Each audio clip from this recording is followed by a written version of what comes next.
G'day Bodgies and Widgies and welcome back to the channel. It has been over a month since I converted my 400-gallon custom-built freshwater aquarium into a lively planted paludarium. And in that short period of time, so many big things have happened that I wanted to bring you up to speed on. Now, given that this is the first video of 2025 and also my 5th year of making aquarium YouTube videos, I just wanted to give my biggest heartfelt thank you to all of your ongoing support. And I assume that a lot of you watching this video may actually be new to the channel, so I'll quickly introduce myself. My name is Bodgie and I make regular aquarium videos. I say regular because I try to do it weekly, but I've been a little lazy recently, but I try and make YouTube videos of my personal aquarium hobby. I'm not really a big educational aquarium channel, but more so a channel that tries to share all of the things that I do, not only in my aquarium hobby, but also will be doing in my new farm life. I've recently set up this brand new fish room and I've also moved to a farm, so if that's a lot of content that you're interested in watching, then make sure you consider subscribing to the channel because there's a lot of amazing projects and really big things in the pipeline. However, enough about that and let's have a look at this 400-gallon paludarium.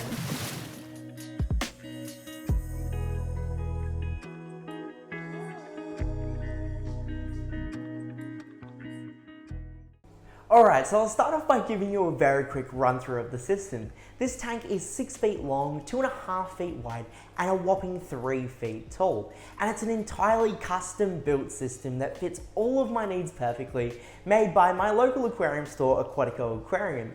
This tank has some really incredible features, like a multi-chambered sump that includes things like a whole electrical control panel, it's got an inbuilt UV sterilizer, and a whole bunch of different stages for both mechanical, biological, and chemical filtration. But it also allows me to add in a couple of cool gadgets and equipment myself, like voice-activated water changes. Alexa, turn on water change.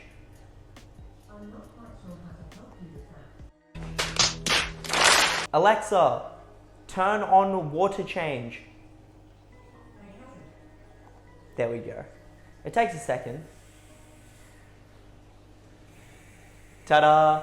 And the beauty of it is all of that water just dilutes into the system and goes into the overflow, which then goes into my floor drain.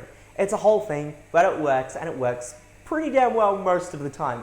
I've got to turn it off now. Alexa, can you turn off water change?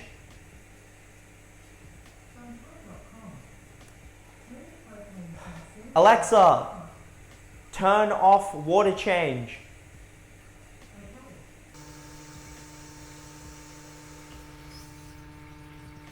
Okay, there we go. The residual water is just going to flow out. It's turned off. But there we go. Voice-activated water changes and a couple of other fancy things like that. However, one of the biggest beauties of this system is the fact that I can actually run it perfectly fine at a dropped water level like I'm running it at now, which gives me the perfect foundation to go ahead and set up this teeming jungle of a paludarium that I've got going on. So the last time you saw this paludarium, it was looking kind of bare. I reckon it probably would have just barely qualified to be called a paludarium because it was a small amount of plants isolated to one corner. However, like I said earlier, in just a month, we've got it full of plants like this. Now, I recently moved to regional Victoria and there are so many local farmers and local produce growers, and what I'm trying to get at is almost every single week there happens to be a farmer's market going on. And at one of those farmers markets that I decided to go to, there was a seller who had an absolutely insane collection of indoor and tropical houseplants that they were selling. They worked out to be like $5 a pot if you got a bundle of plants. And so I kind of went a little buck wild and went crazy. I have loaded up on a whole different smorgasbord of plants, which include some common houseplant species like arrowheads, nerve plants, some ferns, and even some carnivorous plants. To give you some highlight examples of some of my personal favorites, we've got Snap Trapper, my Venus flytrap, and right next to it we've got Hobblegrunt, which is my pitcher plant. And How to Train Your Dragon fans would really understand those names. But we've also got some other cool plants that just add in a whole bunch of different textural and color variation, like that aluminium plant, which is quite commonly sold, especially in Australia, as an aquarium plant, but it really thrives in this sort of tropical high humidity situation where only its feet are wet in the water with the roots growing in it, but all of the leaves and stems are growing up and out of the water. And you can create this really cool dynamic of this terrestrial and aquatic area regardless of the aquarium that you have. And all that really involves is sticking some plants up that grow out of the water, and you can have a beautiful rainforest looking system. However, right now, I really just need to let all of the plants grow in. They've all been placed into their spots, and I'm moving certain plants around here and there just based off how I'm noticing them growing, what's growing faster or slower around them, which would eventually lead to problems like shading or overgrowth.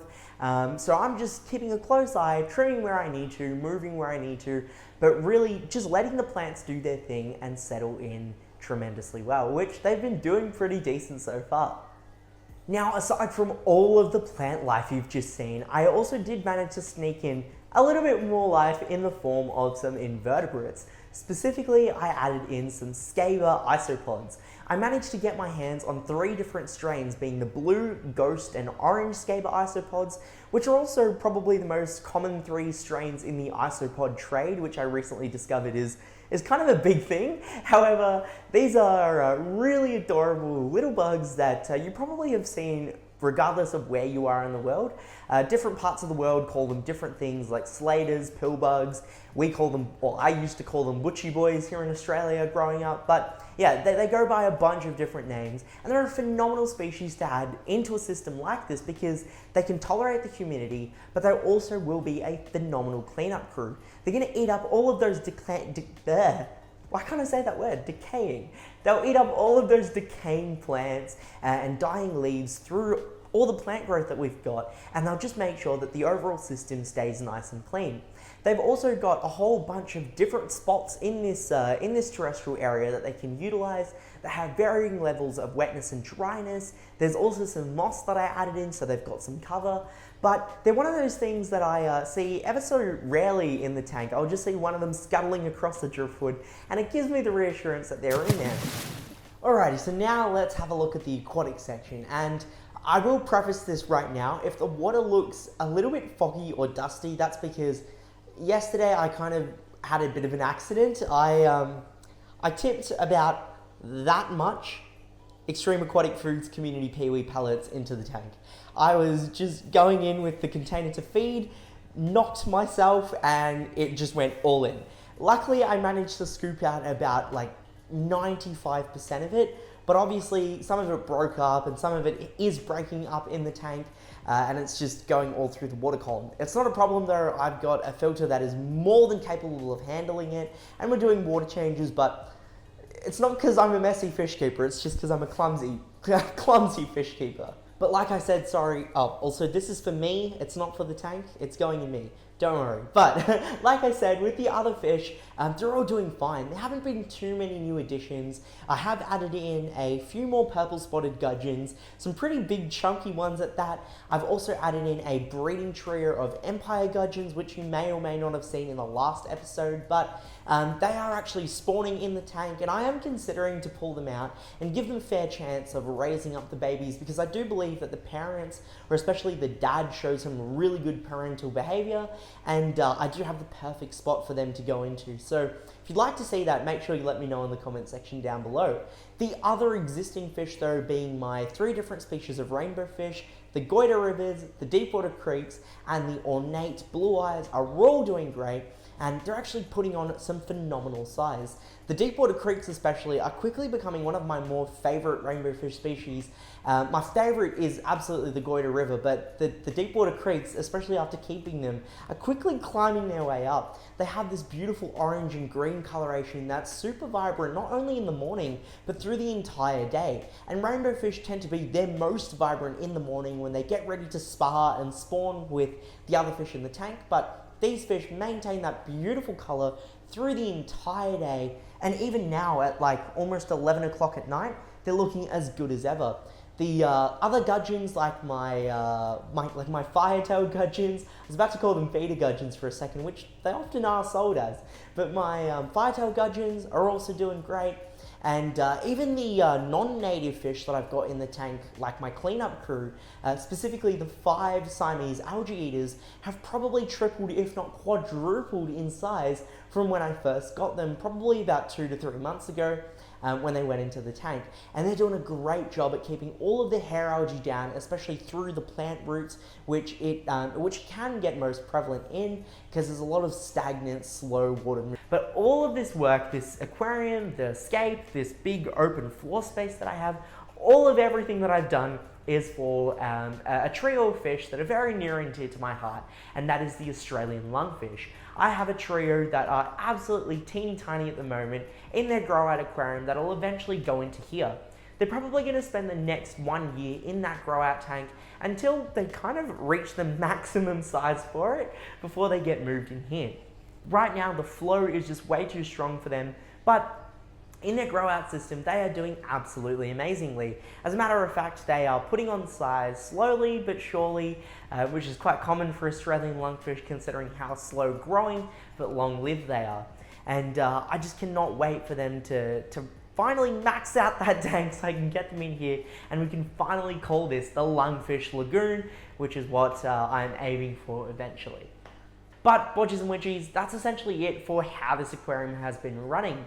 If you want to stay along for the journey and see how the system evolves, then feel free to give this video a thumbs up and consider subscribing to the channel as well. Almost a whopping 80% of you that regularly watch my videos actually aren't subscribed, and all it takes is hitting a little button. It's free, there's no incentives or things you give up behind it. You use YouTube, I'm sure you know all of this. I don't need to be lecturing you about it. But for those of you that are watching my videos, thank you so much once again for all of your ongoing support, and that's essentially it from me, Bodgies and Widgies, this week. But through the rest of the year, we're going to have some absolutely awesome content, including a reef tank build that I've already started, so stay tuned for that. As always, stay happy, stay safe, stay Aussie Australian. Bodgie out.